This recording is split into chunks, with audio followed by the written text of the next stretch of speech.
오늘 말씀의 제목은 그 사람입니다. 지난주 말씀의 제목이 뭐였죠? 그 말씀. 본문은 같습니다. 요한복음 1장 14절이고요. 여러분들은 일생에서 지금까지 거쳐오면서 직업이 한 몇 개나 됩니까? 어떤 분은 하나만 있는 분도 있겠지만 우리 이민자들은 대부분 한 개 이상은 되지 않을까 싶어요. 저도 처음 이제 사회적 직장을 가져본 게 이제 어린 시절에 신문 배달과 구두 닦기로 시작해서 청소년기에는 개인 과외, 그게 한 4년 5년 이제 저에게 생존에 중요한 밑거름이 되었죠. 그리고 유학하면서 청소부, 그리고 다양한 식당에서 웨이터, 또 홈케어, 어르신들 목욕시키고 또 하는 요즘 뉴욕에서 가장 핫한 홈케어 등등 다양한 직업을 거쳐서 현재는 30년째 하나의 직업인 목회를 지금 하고 있습니다. 그래서인지 한국의 EBS 교육방송에 보면 극한 직업이라는 프로그램이 있습니다. 보신 분도 계시나요? 극한 직업. 극도로 힘든 작업 환경에서 일하는 사람들을 소개해 주는데요. 거대한 구조물, 선박, 또 척박한 자연 환경에 굴하지 않고 그 극한의 환경을 어떻게 해결하는지를 이제 배우게 되죠. 그중 이제 한 가지 인상 깊었던 프로그램이 있는데 철도 레일 조립 현장에 대한 프로그램이었습니다. 철도 레일을 까는데 그걸 어떻게 조립하는지. 한 선로가 25m인데 이게 엄청 무거운 겁니다. 탄성을 유지하기 위해 휘어져서 그걸 잡아 조립하는 게 정말 복잡한 공정의 과정을 거치더라고요. 그리고 기차들이 지나가는 위험한 환경에 노출되어서 그 25m 선로를 끝없이 이어가는 그런 장면을 프로그램을 통해서 보게 되었습니다. 철도공사는 크게 4가지 구분이 되는데요. 첫 번째는 노반공사입니다. 그러니까 레일을 깔기 위해 그 노반, 이게 상당히 오래 걸리는 작업이고, 두 번째로 그 위에 레일을 놓는 궤도 설치입니다. 세 번째로는 요즘 고속철도가 다 다니기 때문에 동력 공급을 하는 전차선 공사, 이렇게 위에 25,000볼트가 흐르는 전차선을 끝없이 위아래로 잇는 그런 공사를 합니다. 네 번째로 신호, 통신 설치, 이 4가지로 구분해서 철도 공사가 이루어집니다.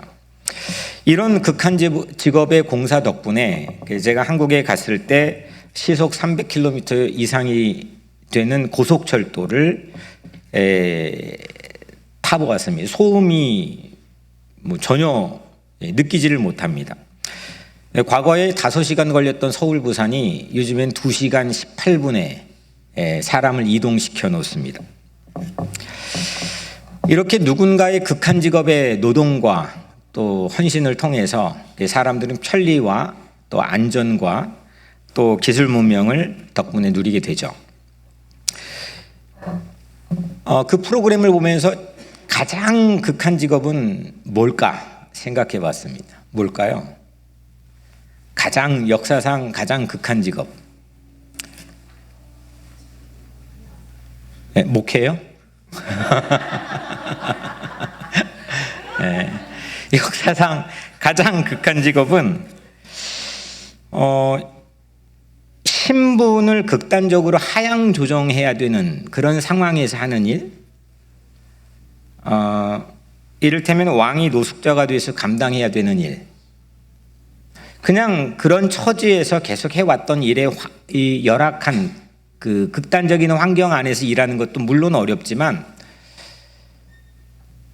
그런 일들이 저는 상당히 어려운 일이라고 생각합니다. 우리 교회도 한국에서는 이게 그 날고기는 뮤지션들이 있는데 갑자기 와서 생계를 위해 여기서 일을 해요.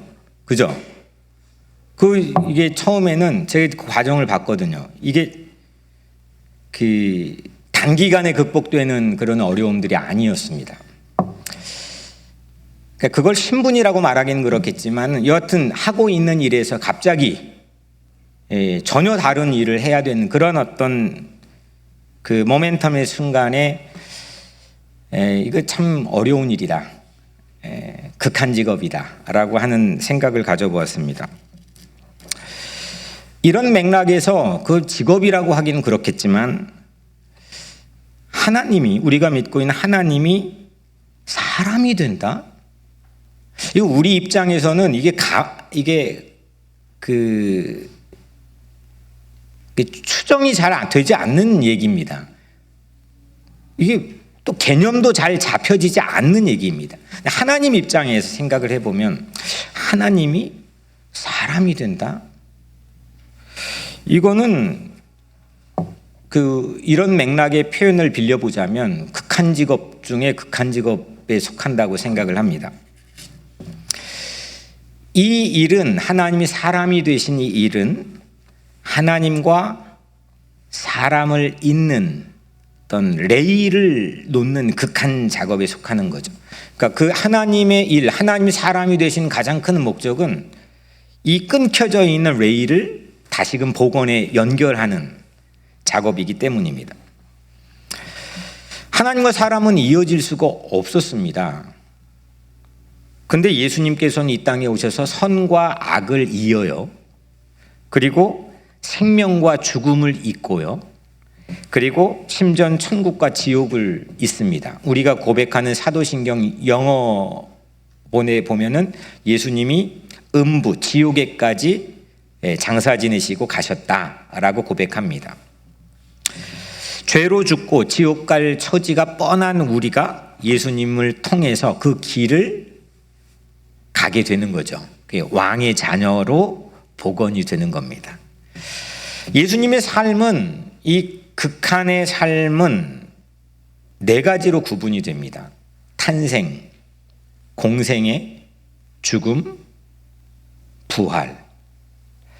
물론 그 이외에도 있겠지만 크게 네 가지로 우리는 구분해 인식하고 있죠. 과연 나의 인생의 열차는 이 예수님의 탄생이라고 하는 노반공사 위에 내 인생의 열차가 올려져 있는가? 그냥 성탄의 사건 따로 내 인생의 어떤 열차 따로 놓여 있지는 않은가? 내 인생의 열차는 예수님의 복음서에 나타난 공생의 삶의 레일 위에 달리고 있는가? 하나님의 극한 직업으로 우리는 구원 열차를 타고 달릴 기회를 얻게 되었는데 과연 내 삶의 인생의 열차는 어디 위에 올려져 있는가? 또 달리고 있는가? 여전히 달리고 있는가? 이게 성탄절을 준비하면서 우리가 함께 던져볼 질문이라고 생각합니다. 성탄, 요한의 성탄 증언은 매우 독특합니다. 마가는 상당히 이 생략, 가장 복음서 중에 먼저 쓰여져 있지만 생략돼 있고, 마태와 누가복음의 성탄의 사건들, 우리가 아는 풍경들이 나와 있는데요. 요한은 매우 독특하게 오늘 이 본문으로 이 성탄을 증언합니다. 말씀이 육신이 되어, 이겁니다. 지난주일 설교 제목은 그 말씀이 육신이 되어의 앞부분, 말씀, the word, 그 말씀이 설교 제목이었고, 오늘은 그 뒷부분에 육신이 되어, 육신, 말씀 제목이 그 사람입니다. 그 말씀, 앞부분의 그 말씀은 예수님의 신성을 나타낸다면 그 사람은 예수님의 인성을 가리킵니다. 완전한 인간의 모습, 스스로 인자, 사람의 아들이라고 예수님은 말씀하죠. 성탄은 뭐냐? 그 말씀이 그 사람으로 된 사건입니다. 그 말씀은 지난주 우리가 함께 살펴봤죠. 그 말씀으로 뭘 창조했습니까? 세상 모든 천지 만물을 창조했습니다. 팀 켈러 목사님은 이런 말씀을 남겼습니다. 만물에는 하나님의 실존을 가리키는 신의 지문이 묻어 있다. 멋있죠? 네. 이 모든 만물에는 하나님이 계시다는 실존을 나타내고 가리키는 신의 지문이 묻어 있다는 거죠. 그 말씀으로 지어진 모든 이 만물을 바라보고 누구든지 나는 하나님을 알 수가 없었다라고 핑계하기가 곤란하다는 겁니다. 바울도 이렇게 말씀했죠. 로마서 1장 20절 말씀에 그의 영원하신 능력과 신성이 그가 만드신 만물에 분명히 보여 알려졌나니. 그러니까 하나님이 이 땅의 모든 만물을 만드신 신성이 그 만물에 깃들어 보여서 알려졌다는 겁니다. 그 말씀은 신성입니다. 누구도 해본 적도 없고 어떤 발전된 기술 문명의 혁신으로도 도달할 수 없는 그 말씀이 가지고 있는 하나님의 하나님됨입니다. 그런데 인간은 그 만물의 신성을 숭배하게 됐죠. 지난주 말씀으로는 범신론에 빠지게 되었습니다. 그 만물이 곧 신으로 여기게 되었죠. 요즘은 돈이 신이 되었습니다. 그래서 그 부패한 인간의 마음 때문에 그 말씀이 그 사람의 모양으로 우리에게 오셨다는 겁니다. 이렇게 요한은 매우 독특하게 창세기 1장과 요한복음 1장을 그 말씀으로 이어놓았습니다. 요한은 그 말씀이 육신, 즉 사람이 되었다라고 증언하는 거죠. 그러면 창세기 1장의 최고의 클라이막스는 무엇입니까? 사람이 창조된 거죠. 하나님의 형상대로 사람이 창조되었습니다. 요한복음 1장의 절정은 그 사람이 되신 예수의 탄생입니다. 이 신성과 이 인성이 예수 안에서 하나가 됩니다. 이것이 성탄의 본질입니다. 하나님이 사람으로 되는 어쩌면 극한 직업, 하나님의 입장에서는 정말 가장 극한 직업. 그래서 우리는 우리에게까지 감당할 수 없는 우리 삶에까지 오신 하나님을 고백하고 감사하는 거죠. 완전하신 거룩, 하나님의 완벽하신 거룩이 이 혼탁하고 북적거리는 세속 한복판으로 왔고, 영원하신 생명이 죽음 한복판으로 오는 것, 이게 성탄입니다. 하나님의 아들이신 예수님께 사람이 되는 이 성탄으로 하여금 우리는 세속에서 거룩을 되찾고 죽음의 한복판에 그 죽음을 이기고 영생을 얻게 되는 거죠. 이제 그 말씀이 그 사람, 그 육신 예수로 우리에게 옴으로 인해서 우리 인생에는 하나님의 형상을 가리키는 신의 지문이 이젠 만물이 아니라 우리에게 묻어 있다고 하는 새로운 피조물이 자기 인식을 가지고 살아갈 수 있게 되었습니다. 이게 성탄인 거죠. 나에게는 뭐가 묻어 있어요? 신의 지문. 오늘 세 가지로 이 성탄의 그 사람에 관련된 의미를 살펴볼 텐데, 먼저 첫 번째로는 내 직업에 오신, 내 직장에 오신 그 사람입니다. 이렇게 우리가 그 사람에 관해서 함께 여러분들과 나눴는데 그 사람이 이 정도 되면 아시겠죠? 그 사람이 누구세요? 예수님이죠. 하나님이시면서도 완전한 사람이세요. 또 사람이면서도 완전한 하나님이세요. 이게 우리 개념으로는 뭐 그런 경험 자체도 없고 역사적 이 경험도 없기 때문에 개념이 잡히지 않는 거예요. 근데 하나님께서 성경을 통해서 우리에게 말씀하신 이 성탄의 사건의 의미를 오늘 우리가 세 가지로 살펴보려고 하는데, 지난 2000년인 교회 역사에서 이 둘 중 신성과 인성의 하나만 고집하는 이단들이 있어 왔어요. 가장 대표적으로는 두 가지 종류의 이단이 있는데, 하나는 이렇게 주장합니다. 예수는 인간이었을 뿐 하나님은 아니었다. 그분은 정말 우리를 위해서 메시아 기능과 역할을 충분히 감당할 만한 사람이셨지만 하나님은 아니었다. 그렇게 주장하는 사람들을 아주 오랜 기간 동안 지속되었던 에비온주의라고 합니다. 또 하나는 예수님은 하나님이셨지 사람은 아니셨다. 인간의 몸은 그때 그 광경을 목격했던 사람들이 눈에 비친 환상이었을 뿐 실제 십자가에서 그렇게 비참하게 고난을 당하지도 않으셨고 그분 하나님이셨지 사람은 아니셨다. 이걸 주장하는 사람들이 영지주의였습니다.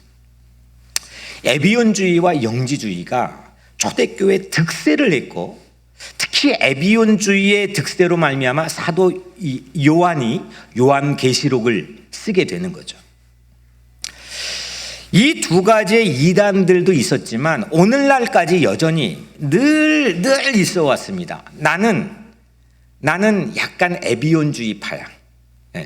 나는 사람으로서의 예수님, 이게 필이 더 꽂혀. 그게 더 믿어지고 나에겐 중요한 신앙의 가치야. 또 어떤 사람은 아니야, 하나님으로서의, 신으로서의 예수님, 인간의 모습으로서의 예수님보다 이게 훨씬 나에겐 중요한 가치야.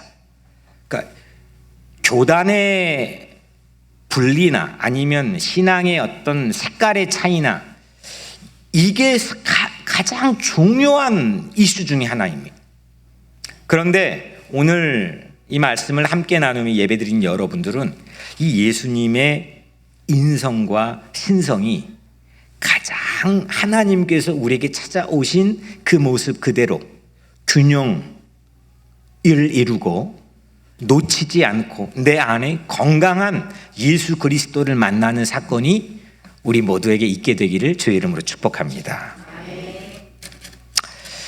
그러니까 예수님은 완전한 하나님이면서 완전한 인간이세요. 이게 어려운 얘기인데 이게 서론에 우리가 함께 나누어 본 겁니다. 이 성탄을 뭐라고 하느냐? 굿뉴스라고 부릅니다. 복음이라고 합니다. 그래서 이 굿뉴스를 듣게 되면 사람들이 우선은 어떤 변화가 일어나냐? 기뻐요. 감정적인 기쁨에 국한되지 않고 그 기쁨이 사람의 운명을 바꿔놔요. 사람의 방향을 바꿔놔요. 심지어 역사적인 물꼬를 바꿔놔요. 그래서 우리는 그 굿뉴스인 복음의 놀라운 능력을 믿고 있습니다. 여러분들이 성탄을 기다리고 있잖아요. 기쁜가요? 별로 김충일 장로님 기쁘지 않은 것 같아요. 이게 성탄이라는 건 심지어 이슬람에서도 기쁘잖아요. 뭐 종교, 인종, 성별, 뭐 세대를 불문하고 성탄을 앞두고 그 성탄이 제가 지난주인가 이게 누군지 기억이 나지 않지만 성탄이 슬픈 사연을 저에게 말해줬던 게 기억이 나네요. 그러니까 보편적으로는 성탄을 정말 기쁨으로 맞이하는 게 가장 일반적이고 보편적인 풍경입니다. 그러면 이 성탄의 굿뉴스를 누가 최초로 접했을까요? 예수님이 태어나셨어요. 사람의 모습으로 태어나셨는데, 야, 이 예수님이, 하나님이 사람이 되어 이 땅에 오셨대 라고 하는 이 소식을 처음 접했던 사람이 누구일까요? 목자들. 두 종류의 사람을 성경은 소개합니다. 딱 두 종류입니다. 먼저 마태는, 제가 발음이 마타로 나왔네. 마태는 유대인이에요. 그죠? 예수님이 제자일 때 유대인이죠. 이 유대인 마태는 공교롭게 이방인이었던 지금의 이란 지역에 사는 동방에서 온 박사들이 최초의 증인이라고 소개했습니다. 그런데 반면에 신약 성경의 유일한 이방인, 신약 성경의 유일한 저자 중에 유일한 이방인인 누가는 거꾸로 유대인의 목자들을 최초의 증인으로 우리에게 소개합니다. 누가 먼저일까요? 누가 먼저 이 예수가 이 땅에 사람의 모습으로 하나님이 오셨다고 하는 소식을 가장 먼저 들었을까요? 똑같이 또 누굴까요? 네? 박사들의 필이 꽂혔어요. 누굴까요? 저도 몰라요. 누구도 몰라요. 하지만 전문가들이 추정하기로는 저 동방이라고 하는 지역에서 오는 거리 자체가 대략 4개월로 추정해 보면 예수의 탄생의 소식을 듣고 거기까지 오는 거리나 또 몇 가지 성경에 제공하고 있는 단서들을 미루어 짐작해서 가장 먼저 예수의 탄생 소식을, 성탄 소식을 접했던 사람은 목자들로 추정을 합니다. 누가 맞는지는 정확히 알 길은 없지만, 화가 몇 주 전에 제가 소개했던 이 그림 한번 보여줄까요? 네. 이 그림 혹시 보신 적 있으신가요? 어떤 그림 같아요? 누가 그렸을까요? 렘브란트. 어떻게 알아요? 아, 제가 몇 주 전에 1646년도에 화가 렘브란트가, 네덜란드 천재 화가였던 렘브란트가 경배하는 목자들이란 제목으로 그렸어요. 그러니까 그 사람, 아기 예수의 첫 번째 증인으로 목자들을 그린 거죠. 근데 그림을 자세히 제가 한번 봤어요. 어떻게 해석하느냐는 뭐 보는 사람에 따라 자유겠지만, 여튼 제가 쭉 보고 이런 사람들이 있어요. 우선은 가장 그림의 앞쪽에 무릎 꿇고 기도하는 이 뒷모습이 있죠. 그게 첫 번째 목자이고요. 그 다음에 약간 비스듬하지만 앞모습이 보인 이 왼팔에 지팡이를 끼고 뭔가를 두 손을 들고 지팡이를 끼고 말하는 듯한 이 목자입니다. 그리고 또 하나는 등불을 왼손에 들고 서 있는 이 옆모습, 측면을 보여주고 있는 목자의 모습입니다. 렘브란트 기법에서 가장 중요한 게 뭐라 그랬죠? 빛과 어둠, 명암을 살리는 이 고도의 명암의 기법을 통해 메시지를 이 화폭을 통해 전달하는 게 최고의 레벨에 있는 사람이 렘브란트예요. 근데 가만히 보면 전체적인 그림이, 이게 지금 런던 브리티시 뮤지엄에 소장되어 있는, 원본이 소장되어 있는데 대체적으로 어둡죠. 좀 전체적인 배경이나 이게 좀 어두워요. 한 목자가 들고 있는 등불도 그냥 자기 자신을 비추는 게 빠듯해 보여요. 반면에 저 누워 있는 아기 예수에게서 빛이 비춰지죠. 그 빛이 도달하는 면들이 있어요. 목자 뒷모습을 보이고 있는 목자, 또 앞모습, 지팡이를 들고 있는 앞모습을 보이고 있는 목자, 또 등불을 들고 있는 옆모습 측면을 보이고 있는 목자. 이걸 묘하게 비춰주는데요. 빛이 비춰지는 만큼 이게 밝고 따뜻해져요.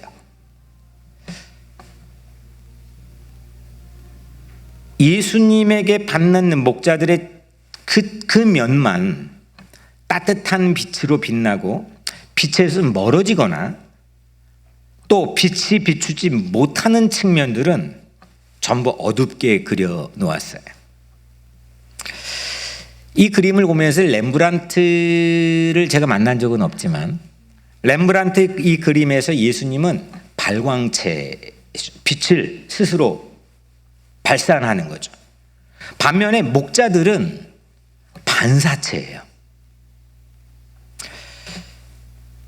그러니까 그 사람이신 뉘어 있는 이 아기 예수는 빛을 내는 신성을 우리에게 보여주는 거예요. 한밤중에 양치던 목자들은 그 빛을 받아서 반사해 비춰주고 있어요. 받는 부분을 통해서만 그 실내에 빛을 낼 수가 있어요.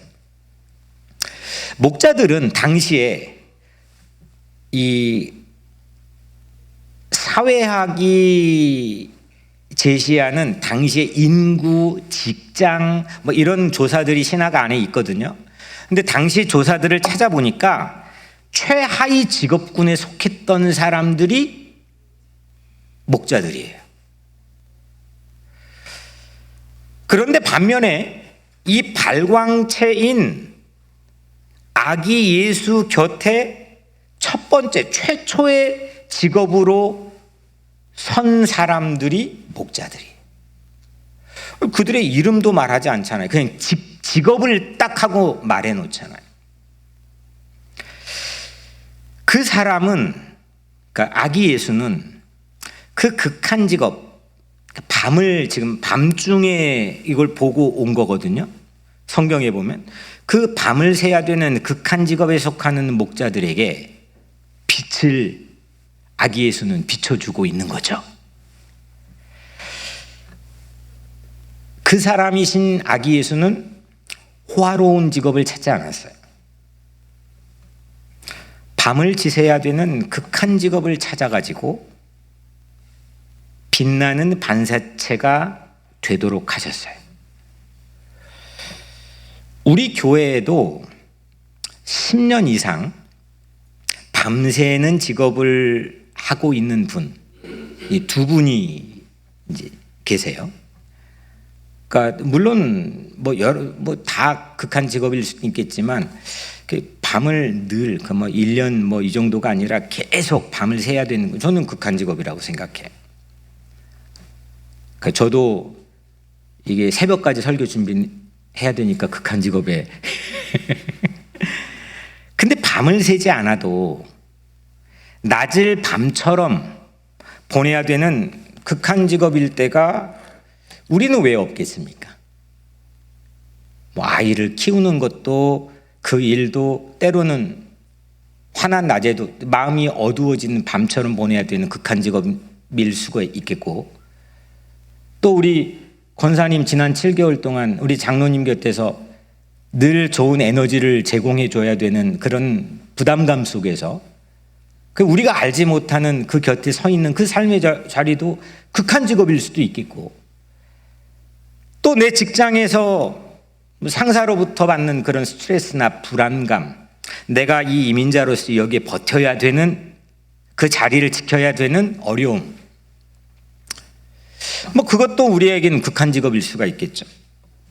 그런데 성탄의 메시지의 중요한 것은 그 사람의 빛, 그 아기 예수의 빛이 목자들에게 비쳤다는 거예요. 그 목자들에게 그 빛이 비쳤다면 우리가 일하는 직업에도, 우리가 일하는 직장에도 저는 비춰주시는 그런 아기 예수의 능력을 믿어요. 그리고 그 빛을 반사해서 아름답고 능력 있고 사랑스러운 일을 새로운 모멘텀으로 바꿔서 우리도 해나가기를 여러분들을 축복해요. 그냥 먹고 살기 위해서 일하는 것도 우리에게는 아주 생존을 위한 중요한 이유가 되겠죠. 그게 얼마나 절박하고 중요한 이유인지 우리는 알잖아요. 하지만 그 내가 하고 있는 일의 의미가 뭔지, 정말 내가 빛이 나는 일을 하고 있다고 스스로 인식하고 있는지, 왜 빛이 나는지, 저는 이 성탄에 그 사람이신 예수께서 여러분들의 삶의 터전에 무슨 일을 하든 그 빛을 비춰주기를 주의 이름으로 축원합니다. 두 번째로 그 사람 누구시라 그랬죠? 예수님. 그 사람과의 인격적인 만남입니다. 두 번째. 만약에 온 국민이 좋아하고 사랑하고 존경하는 어떤 유명한 사람이 오늘 우리 예배에 참석했다면 어떨까요? 좋아요. 누가 있을까요? 손흥민? 네. 그 영국의 축구 잘하는 손흥민이 만약에 오늘 우리 예배에 참석했다면 어떨까요? 네. 아마 준비도 대단할 거고 내가 그 자리에 있다는 사실만으로도 뭐 나중에 두고두고 자랑할 만한 일이 될 거고 좋은 일이겠죠. 그런데 그분이 예배를 마치고 내 집에 온다면 어떨까요? 싫어요. 청소해야 돼요. 만약에 내 집에 온다면 그건 좀 달라지는 상황인 거죠. 그때부터 완전히 상황이 바뀌죠. 정말 내가 좋아했던 사람이라면 그 기쁨이 비견할 수 없는 거죠. 그것을 인격적인 만남이 이루어졌다고 하는 거죠. 나만 그 사람을 아는 게 아니라 그 사람이 나를 알기 시작하는 거예요. 서로 인격적인 실제적인 만남이 이루어지는 거죠. 오늘 우리가 그 말씀이 그 사람이 되었다라고 하는 요한의 성탄의 증언의 말씀을 한 절을 우리 양재철 장로님이 읽어줬어요. 그거는 이 예배 안에서 유명하시고 능력 있는 예수님과 함께 있는 셈이죠. 그걸로도 놀라운 사건인 거죠. 그런데 이 말씀을 읽고 그 예수님이 이 세상과 역사에만 오시는 게 아니라 나에게도 오신다면 어떨까요? 좀 부담돼요? 청소해야 되니까. 어떨 것 같아요? 아니, 청소가 대수겠습니까? 잠을 못 자겠죠. 뭐 가슴 떨리는 일 아니겠습니까? 이거를 인격적인 만남이라고 하는 겁니다. 나만 아는 게 아니라, 그 유명한 사람을 나만 아는 게 아니라 그 사람이 나를 알기 시작하는 거예요. 서로 관계를 맺기 시작하는 거예요. 그걸 인격적 만남이라고 하죠. 우리는 신앙 안에서 예수님과 인격적 만남을 갖겠다라고 하는 이야기들을 많이 합니다. 여러분들은 예수님을 인격적으로 만나셨습니까? 또 누리고 있습니까? 그 만남의 형태는 어떠했습니까? 그리고 예수님을 우선 인격적으로 만날 수 있는 방법은 뭘까요? 저는 어린 시절에는 그렇게 부흥에 참석해가지고 진짜 부흥회 갈 데가 없어가지고 기댈 데가 의지할 데가 없어요. 막 부흥회를 무진장 다녔습니다. 그럼 옛날 부흥회는 월요일부터 토요일까지 했습니다. 아침, 점심, 저녁. 한 번 전하면 7시, 저녁 7시부터 새벽 1시, 2시까지요. 근데도 그게 그렇게 좋았습니다. 저는 부흥회에 참석해서 박수를 세게 치면 예수님이 인격적 만남을 갖는다고 생각을 했던 것 같아요. 막 손에 불이 나도록 박수를 쳤던 것 같아요. 그게 제 감정적인 해소를 하는 수단이었는지 뭔지는 제가 뭐 지금 시간이 흘러 알 길이 없지만 여하튼 저에게는 그 찬양을 하며 박수를 치는 것 막 주변을 개의치 않았습니다. 막 제가 막 떼굴떼굴 구르면서 막 기도를 하고 막 그 경험들이 저를 지켜줬다고 생각했어요. 그러면 과연 성서가, 특히 예수가 직접 우리랑 인격적인 만남을 갖게 될 수 있는 방법을 어떻게 제시했을까요?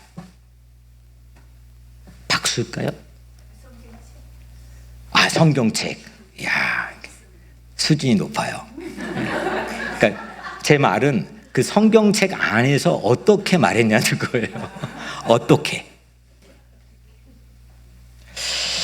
예수님께서요, 가장 직접적으로 또 결정적인 힌트를 주시는 딱 한 장면이 있어요. 마태복음 25장에 나온 얘기인데 예수님이 거기에서 자신을 인자라고 불러요. 사람의 아들이라고. 천국에 온 오른편에 있는 사람들에게 이렇게 말해요.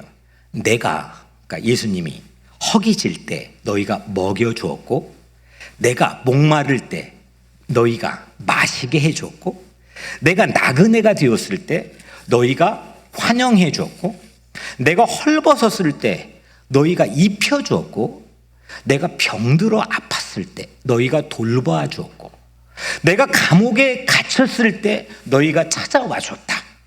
이 들었던 당사자들이 아니 예수님 우리가 언제 그랬습니까? 이렇게 반문해요. 이때 예수님이 이렇게 말씀하죠. 마태복음 25장 40절에 너희가 여기 내 형제 중에 지극히 작은 자 하나에게 한 것이 곧 나에게 한 것이니라. 아멘. 이보다 예수님을 인격적으로 직접적으로 만날 수 있는 방법을 다이렉트하게 말씀해 주신 거가 없는 것 같아요. 그게 곧 나에게 한 거다 이겁니다. 그러니까 그 사람, 여기에 말하는 이 헐벗고 나그네 되고 갇히고 아프고 이런 어떤 지극히 사람의 모습을 가진 그 사람, 그 예수의 모습이 철저한 인성을 보여주죠. 그 완벽한 인간의 모습을 보여주는 거죠. 자신 스스로 허기지고 목마르고 나그네 되고 헐벗고 병들고 갇혔다는 거예요. 사람의 모습 중에서도 가장 바닥의 모습을 하필 우리에게 보여주세요. 그러면 이 예수님과의 인격적 만남은 철저하게 저 바닥의 사람들 복판으로 들어가야 이루어지는 거죠. 교회나 저 같은 성직자나 또 성도들이 저 위를 바라보면, 자꾸 위만 바라보게 되면 실제 예수님이 말씀하신 예수와의 인격적 만남을 가질 확률이 높아져요, 작아져요? 작아지는 거죠. 이거 예수님 말씀한 거라니까요. 발광체로 빛을 비추는 그 신성으로 그분은 우리가 사는 직업 속으로 직접 찾아오시기도 했지만 우리가 그 예수를 만나려면, 인격적으로 만나려면 바닥의 사람들 복판으로 들어가야 된다는 거죠. 교회가 그래야 된다는 거죠. 이게 너무 당연한 상식처럼 여러분들이 생각하고 뻔할 뻔짜 이야기처럼 여러분들께서 아는 얘기처럼 들으실지는 모르겠지만 정말로 오늘날의 교회가 그 예수를 믿고 있는데 그 예수와의 인격적 만남을 갖기 위해 저 바닥의 사람들 복판으로 의식적으로 의도적으로 그분을 만나기 위해서 들어가고 있는가?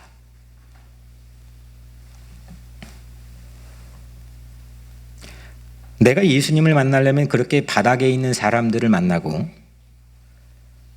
또 그 안으로 들어가는 그 말은 곧 이렇게 생각해 볼 수 있죠. 내가 바닥인 사람이라는 걸 인정해야 되는 거죠. 나 그냥 우리가 흔히 말한 죽을 수밖에 없는 죄인이라고 고백하는데 내가 바닥이라는 거 아닙니까? 우리 신앙의 가장 첫 번째 스테이지는 그거예요. 내가 죄인인 거를 인정하는 거죠. 나는 죽음을 향해 달리는 열차 위에 탑승해 있다는 사실을 인정하는 거예요. 나 스스로는 어떤 빛도 낼 수 없는 발광체가 아닌 반사체의 존재일 뿐이라는 피조물임을 인정하는 거예요. 내가 바닥이라는 거를.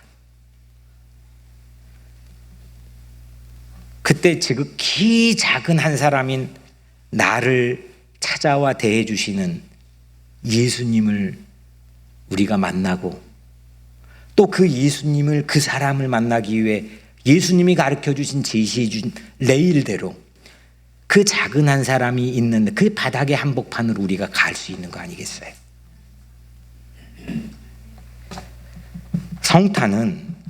성탄이 뭐냐? 성탄은 교회 안에서나 교회 바깥에서나 그 작은 한 사람을 마주하는 태도에, 오늘 렘브란트의 명암의 기법으로 치자면 그 태도에 빛을 비추는 거예요. 작은 한 사람을 마치 예수님 대하는 것처럼 우리가 예수님을, 그 예수님과의 인격적인 만남을 정말 이루는 그런 성탄이 여러분들 삶에서 꼭 이루어지게 되기를 주의 이름으로 축원합니다. 우리 작은 아팠잖아요. 우리 7개월 만에 오셨다고 우리 이종훈 장로님 얼마나 기쁜지 모르겠어요. 근데 온 교인들이 하던 일을 잠시 멈추고 그 한 사람을 위해 기도하셨잖아요. 불과 몇 개월 전에는 뭐 상당히 위독한 상황이라고 연락이 와서 저도 놀랬다니까요. 이 하잣몸이라고 하는 이 가치, 지극히 작은 한 사람을 내 모든 스케줄, 내 모든 관심들 다 내려놓고 거기에 집중하자. 우리 교회 처음 제 기억에는 하잣몸을 시작했던 게 그 김천만 장로님이었던 것 같아요. 그 아내인 김영숙 권사님이 어느 정도였냐면 혈액암으로 병원에서는 가망이 없는 정도가 아니라 이건 죽었다는 거예요. 무균실에 몇 날 며칠을 넣어놓고 만나지도 못해요. 장례를 준비하래요. 묘도 샀어요. 같이 저랑 전화하면서 장례를 준비했다니까요. 지금은 어찌나 건강하신 늘 산을 타신대요. 그때 우리가 처음 하잣몸을 시작했던 것 같아요. 그 하잣몸의 기도의 결과 자체가 중요하다고 생각하지 않아요. 우리 공동체 안에 또 내 교회 안에 예수를 믿는 사람이라면 헐벗고 갇히고 아프고 허기지고 목마른 그 작은 한 사람을 놓치지 않고 위에 기도하는 거죠. 우리 이춘범 장로님 제가 목격했더니 죽었다 살아났다니까요. 이춘범 장로님이 깨어있지도 않았어요. 그 권사님도 없을 때 2번 딱 그런 위기가 있었거든요. 온 교인들이 기도했잖아요. 지금 다시 젊음을 찾아 회춘하신 것 같아요. 그 기적의 결과가 꼭 우리는 언젠간 또 다 쇠하여져서 어차피 죽잖아요. 또 아플 거잖아요. 그게 중요한 게 아니라 성탄이 주고 있는 이 메시지의 중요한 거는 지극히 작은 자 하나, 그걸 예수님 만나는 것처럼 그 예수님과 인격적인 만남을 갖는 것처럼 우리가 하자는 거죠. 마지막 3번째로, 그러면 그 사람이 된 이유와 의미는 무엇일까요?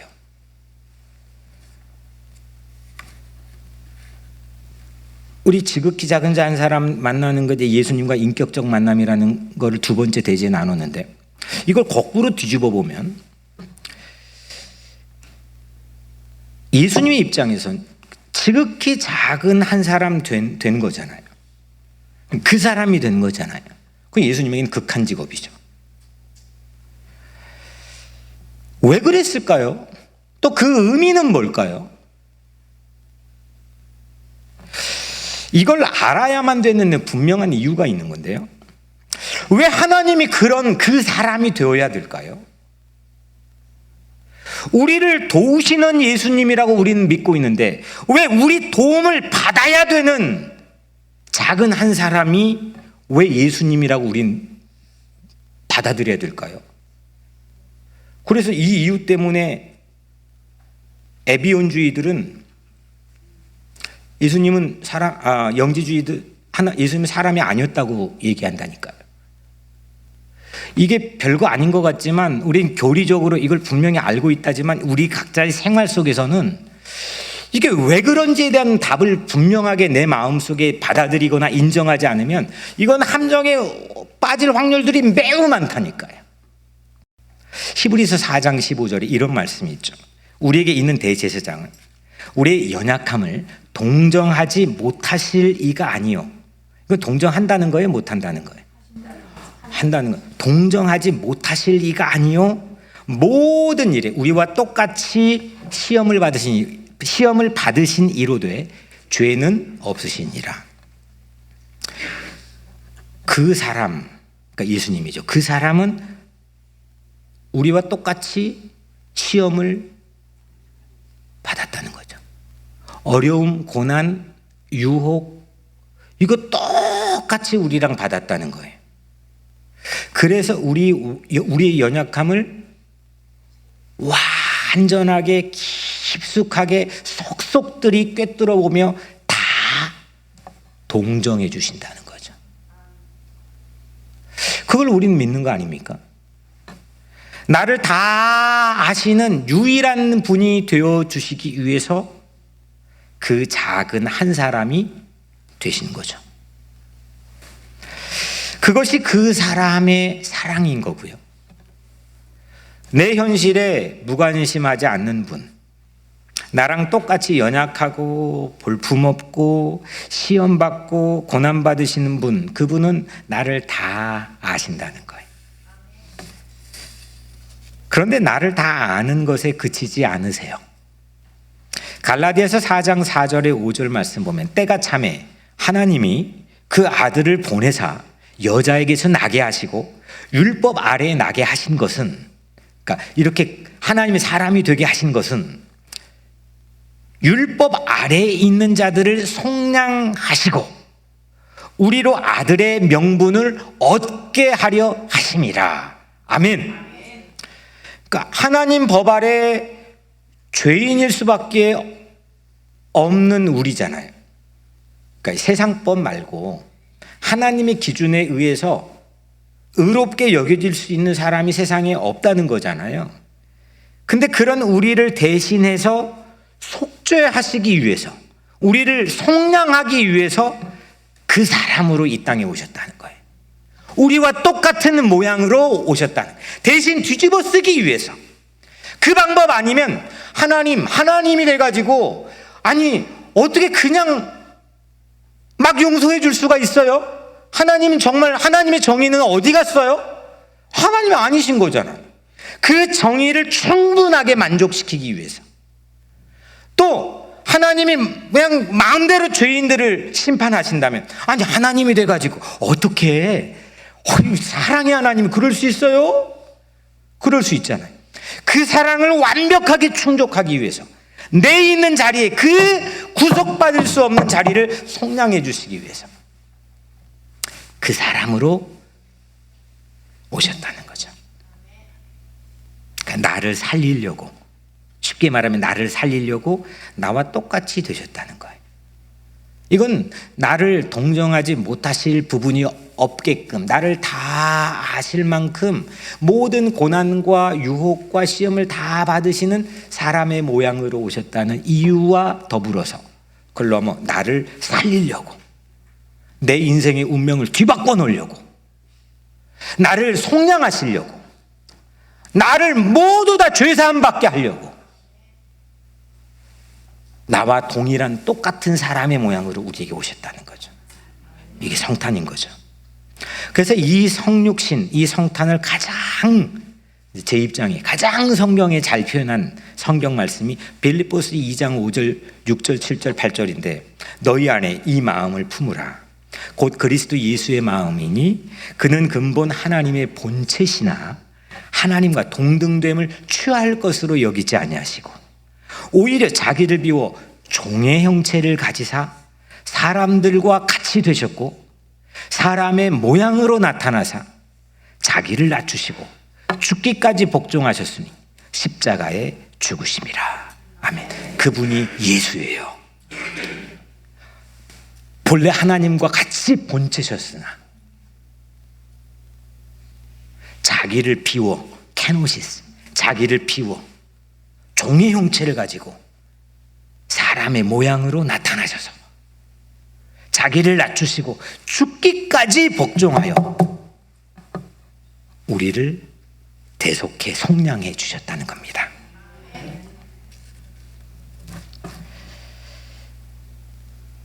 그게 그 사람이 되신 이유와 의미인 거죠. 여러분들 믿습니까?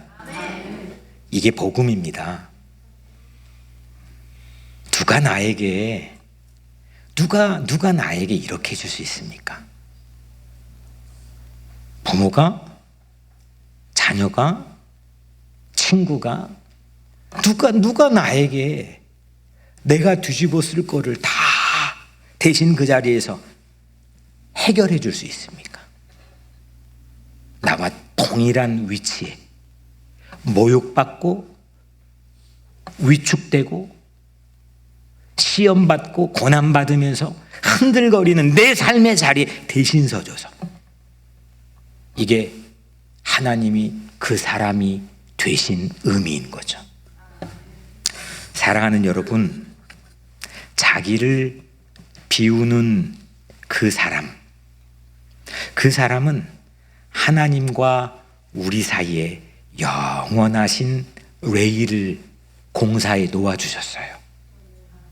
우리 인생의 열차는, 우리 교회의 열차는, 여러분들 가정의 열차는 그 어떤 것보다 중요한 건 그 레일 위에 올려져 있는 거고 그 레일 위에서 달리고 있는 거죠.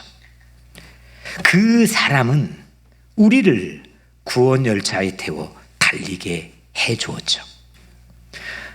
나의 이 땅의 세상에서 극한 직업에 때로는 어렵고 힘들 때에도 내 직업에, 내 하고 있는 이 삶의 터전에 빛을 비춰주시고 작은 한 사람이 되시는 극한 직업으로 나를 인격적으로 만나주시는 그 주님을 맞이하시기를 축복합니다. 이렇게 그 사람이 되신 것은 나를 다 아시고 나를 동정하실 뿐만 아니라 내 자리에 대신 서셔서 나를 속량하시고 나를 하나님의 자녀가 되게 해주시는 거죠.